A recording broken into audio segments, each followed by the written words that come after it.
জাতীয় থেকে আন্তর্জাতিক প্রান্তিক জনপদ থেকে নগর চারপাশে ঠিক কি ঘটছে এই মুহূর্তে তা নিয়ে আয়োজন এখন চারদিক। আপনাদের সঙ্গে আছি আমি আরিফুল ইসলাম সাহাব।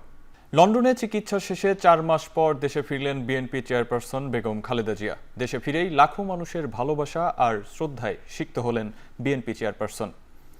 সকাল 10:30টার কিছু পর দেশের মাটি স্পর্শ করেন তিনি। সঙ্গী দুই পুত্রবধূ ডাক্তার জোবাইদা রহমান ও সৈয়দা শামিলা রহমান বিমানবন্দরের ভিআইপি টার্মিনালে তাদের অভ্যর্থনা জানান বিএনপি মহাসচিবের নেতৃত্বে দলের জাতীয় স্থায়ী কমিটির নেতারা। এ সময় হুইল চেয়ারে বসে খালেদা জিয়া শুভেচ্ছা ও কুশল বিনিময় করেন সিনিয়র নেতৃবৃন্দের সাথে। বিমানবন্দরের বাইরে ততক্ষণে দলনেত্রীকে অভ্যর্থনা জানাতে ঢল নামে নেতাকর্মীদের। বেলা 11:30টার দিকে খালেদা জিয়াকে বহনকারী একটি সাদা গাড়ি বিমানবন্দর থেকে বের হয় গুলশানের বাসা ফিরোজার দিকে। উপস্থিত নেতাকর্মীদের উদ্দেশ্যে হাত নেড়ে শুভেচ্ছা জানান তিনি। খালেদা জিয়া ফিরোজার বাসায় উঠলেও জোবাইদা রহমান উঠবেন ধানমন্ডির মাহবুব ভবনে। এর আগে গত 7 জানুয়ারি উন্নত চিকিৎসার জন্য যুক্তরাজ্যের লন্ডনে যান সাবেক প্রধানমন্ত্রী বেগম খালেদা জিয়া।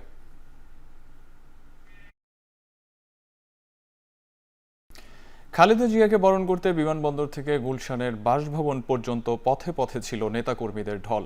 জাতীয় ও দলীয় পতাকা হাতে উচ্ছ্বসিত নেতাকর্মীরা হাত নেড়ে বিএনপি চেয়ারপারসনকে শুভেচ্ছা জানান।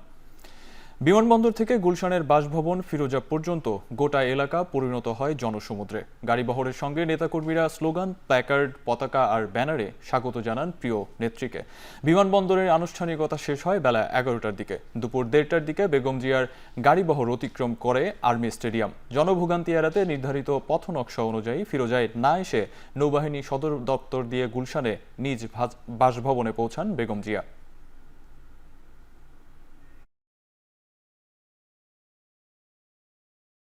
প্রাণপ্রিয় ম্যাডাম, আমাদের মা এত এই 17 বছর ধরে সে নির্যাতিত হয়েছে, এখন সে এই 4 মাস চিকিৎসা নিয়ে দেশে ফিরছেন। আমাদের মনে অনেক অনেক আনন্দ। এদেশের প্রত্যেকটা মানুষের হৃদয়ে যার অবস্থান আছে মা হিসাবে, এবং যাদের কারণে আমরা এদেশে গণতন্ত্র ফিরে পেয়েছি, তাকে আমরা তার হায়াতরে আল্লাহ দীর্ঘায়ু করুক, এবং উনার কাছ থেকে আমরা জীবনে যাতে শিক্ষা নেই এদেশের মাটি এবং মানুষের জন্য। সারা বাংলাদেশের কাছে দেশনেত্রী বেগম খালেদা জিয়া এদেশের জন্য যে আন্দোলন, যে কর্মসূচি ঘোষণা করবেন, উনার নেতৃত্বে আমরা বাংলাদেশকে একটি সুখী সমৃদ্ধ রাষ্ট্র করে তুলব। আমরা চাই সুষ্ঠু একটা নির্বাচনের মাধ্যমে আমাদের দেশনেত্রী বেগম খালেদা জিয়া দেশটা পরিচালনা করুক সুন্দর, এটাই আমার আশা প্রত্যাশা। 17 বছর পর দেশে ফিরে মাকে দেখতে পান্থপথে স্কয়ার হাসপাতালে গেছেন ডাক্তার জোবাইদা রহমান। সেখানে আছেন সহকর্মী তৌহিদুল তারেক। তার কাছ থেকে জানবো বিস্তারিত। তারেক, জোবাইদা রহমান কখন হাসপাতালে পৌঁছেছেন এবং এখান থেকে কি তিনি ধানমন্ডির বাসায় যাবেন কিনা?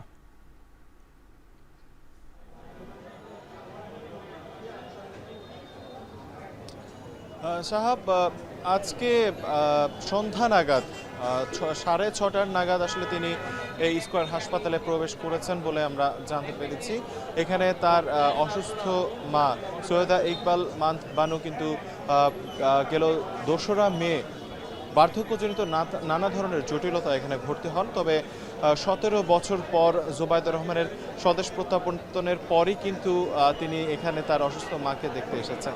তবে যে প্রশ্নটা আপনি রেখেছেন যে তিনি ধানমন্ডির বাসায় উঠবেন কিনা, সেই বিষয়ে এখনও আমরা স্পষ্ট কোনো তথ্য পাইনি। তবে কয়েক জায়গায় আমরা জানতে পেরেছি যে তিনি তার অসুস্থ মাকে দেখাশোনা করার উদ্দেশ্যে কিন্তু ধানমন্ডির যে বাসা রয়েছে সেখানে তিনি উঠবেন।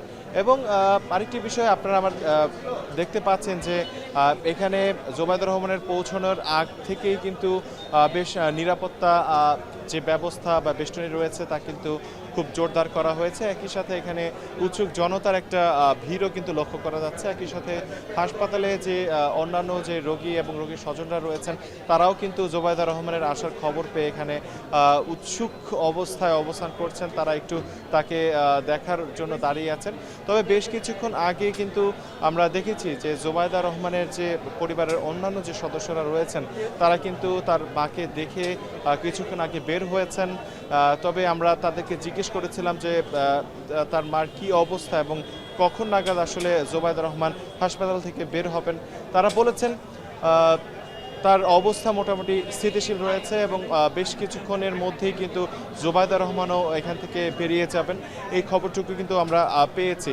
তবে যে বিষয়টি আমি জানিয়ে রাখতে চাই যে 17 বছর পর দেশে ফেরার পর কিন্তু জোবায়দা রহমান তার অসুস্থ মাকে দেখার উদ্দেশ্যে যখন বাংলাদেশে পৌঁছেছেন এর পরপরই কিন্তু হাসপাতালে এসেছেন এবং তার মাকে তিনি দেখছেন। এই ছিল আমার কাছে সর্বশেষ। বিতর্কিত 9টি ধারা বাতিল করে সাইবার সিকিউরিটি আইন সংশোধনের অনুমোদন দিয়েছে সরকার। এছাড়া নির্বাচনী সীমানা পুনর্নির্ধারণ আইনের সংশোধনও অনুমোদন দেওয়া হয়েছে। প্রথমবারের মতো সাইবার স্পেসে নারী শিশু নির্যাতন এবং যৌন হয়রানিকে শাস্তিযোগ্য অপরাধ হিসেবে স্বীকৃতি দেওয়া হয়েছে এবং এই আগের যে আইনটা ছিল ডিজিটাল সিকিউরিটি অ্যাক্ট, সেখানকার 9টা ধারা বাতিল করা হয়েছে এবং এই 9টা ধারাই ছিল কুখ্যাত ধারা। এই ধারাগুলোতে 95% মামলা দায়ের হয়েছিল। এই মামলাগুলো এখন স্বয়ংক্রিয়ভাবে বাতিল হয়ে যাবে। কথা বলে বা মতামত প্রকাশ করে যে অপরাধ, সেখানে মাত্র 2টা অপরাধ রাখা হয়েছে। একটা হচ্ছে নারী ও শিশুর প্রতি যৌন নির্যাতনমূলক কন্টেন্ট প্রকাশ, হুমকি দেওয়া, আর এটা হচ্ছে ধর্মীয় ঘৃণা ছড়ানো, যে ঘৃণা ছড়ানোর মধ্যে দিয়ে সহিংসতাকে উস্কে দেওয়া হয়। 5ই জুন থেকে 10ই জুন পর্যন্ত ছিল হচ্ছে ঈদুল আজহার ছুটি, কিন্তু দেখা যাচ্ছে যে ওয়েডনেসডে এন্ড থার্সডে, যেটা জুন 11 এবং 12, অনেক ক্ষেত্রেই সেইটাকে ছুটি ঘোষণা করে মোট 10 দিন ছুটি, যার ফলে যেটা 11-12 হওয়াতে আপনার 13-14 তারিখ উইকেন্ড, তাহলে মোট ঈদুল আজহার ছুটি হবে 10 দিন। নিয়মিত এবং অনিয়মিত 2 ক্যাটাগরিতে ইতালি কর্মী নেবে জানিয়েছেন প্রবাসী কল্যাণ ও বৈদেশিক কর্মসংস্থান বিষয়ক উপদেষ্টা ডক্টর আসিফ নজরুল। সকালে প্রবাসী কল্যাণ ও বৈদেশিক কর্মসংস্থান মন্ত্রণালয়ের সম্মেলন কক্ষে ইতালির সাথে অভিবাসন বিষয়ে সমঝোতা স্মারক স্বাক্ষর হয়। এ সময় প্রবাসী কল্যাণ উপদেষ্টা বলেন, বৈধ অভিবাসন বাড়াতে এই প্রথম 2 দেশের মধ্যে কোনো সমঝোতা স্মারক সই হলো। ইতালির ভিসা সহজ করা, চাকরির সুযোগ বাড়ানো, প্রবাসীদের ভোগান্তি কমানো এবং শিক্ষার্থীদের বৃত্তি বাড়ানো সহ গুরুত্বপূর্ণ বেশ কিছু বিষয়ে সমঝোতা হয়েছে বলেও জানান তিনি।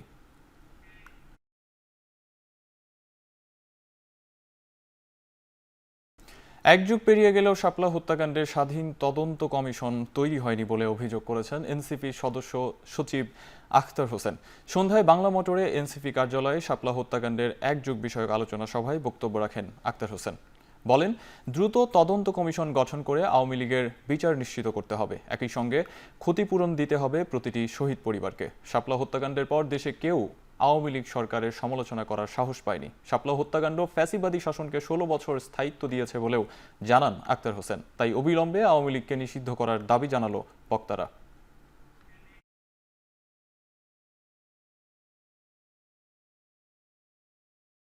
আরাকানে নতুন প্রশাসনের সর্বস্তরের রোহিঙ্গাদের প্রতিনিধিত্ব দেখতে চায় বাংলাদেশ। আরাকান আর্মির জন্য এটা টেস্ট কেস। পররাষ্ট্র মন্ত্রণালয়ে জাতীয় নিরাপত্তা উপদেষ্টা ডক্টর খলিলুর রহমান একথা বলেন। সীমান্ত ব্যবস্থাপনার স্বার্থে সীমান্তে ওপারে যারা থাকবে তাদের সঙ্গে আলোচনা চালিয়ে যাওয়ার কথাও জানান তিনি।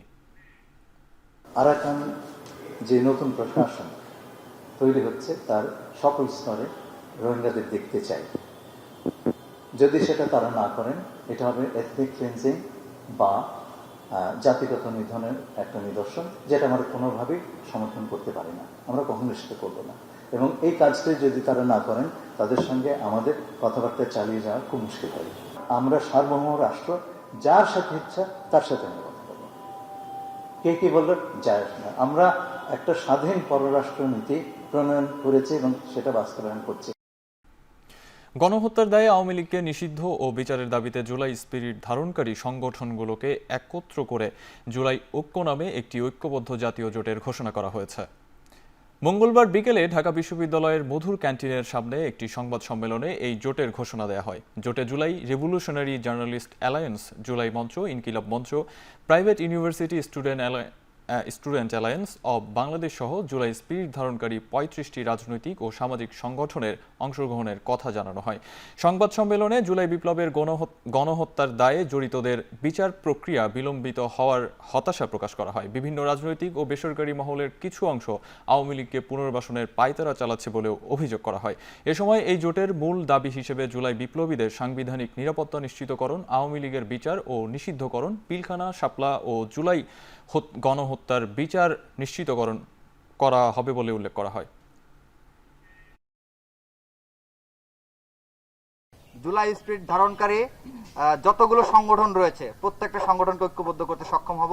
ইতিমধ্যেই আমরা প্রাথমিকভাবে রাজনৈতিক প্রেসার গ্রুপ এবং সামাজিক প্রেসার গ্রুপ হিসেবে যারা জুলাই স্পিরিটকে ধারণ করে কাজ করে যাচ্ছেন তাদেরকে সাথে নিয়ে আমাদের এই জুলাই ঐক্য নামে এই নতুন জোটটি গঠিত হয়েছে। আমরা আমাদের সেই স্বতন্ত্র দাবি জানানোর পরে সেই কাঙ্ক্ষিত পরিবর্তন দেখতে পাই নাই। তো সেই জায়গা থেকে আমরা এখন সিদ্ধান্ত নিয়েছি আমরা ঐক্যবদ্ধভাবে আওয়ামী লীগকে নিষিদ্ধ করার দাবিতে একসাথে কাজ করব, একসাথে আওয়াজ তুলব, একসাথে আন্দোলন করব। এবারে আন্তর্জাতিক প্রসঙ্গ। পাকিস্তানের আক্রমণ ঠেকাতে বুধবার রাজস্থান সীমান্তের আকাশ সীমায় নিরাপত্তা মহড়া শুরু করতে যাচ্ছে ভারতীয় বিমান বাহিনী। ভারতীয় গণমাধ্যম এনডিটিভি নিশ্চিত করেছে 1971 সালের পর এই প্রথম রাজ্যগুলোকে সামরিক মহড়া চালানোর নির্দেশ দিল কেন্দ্রীয় সরকার, যেখানে বলা হয়েছে শিক্ষার্থী সহ সাধারণ মানুষকে পাকিস্তানের আক্রমণ থেকে নিজেদের সুরক্ষার প্রশিক্ষণ দিতে এবং সে সময় জরুরি সাইরেন বাজিয়ে সবাইকে সতর্ক করতে। এদিকে ভারত পাকিস্তান চলমান পরিস্থিতি নিয়ে উদ্বেগ জানিয়েছে জাতিসংঘ মহাসচিব অ্যান্তোনিও গুতেরেস। তিনি বলেন দুই দেশকেই সংযত আচরণ করতে হবে। পেহেলগ্রামে হামলার ঘটনায় তীব্র নিন্দা জানিয়েছে নিরাপত্তা পরিষদ।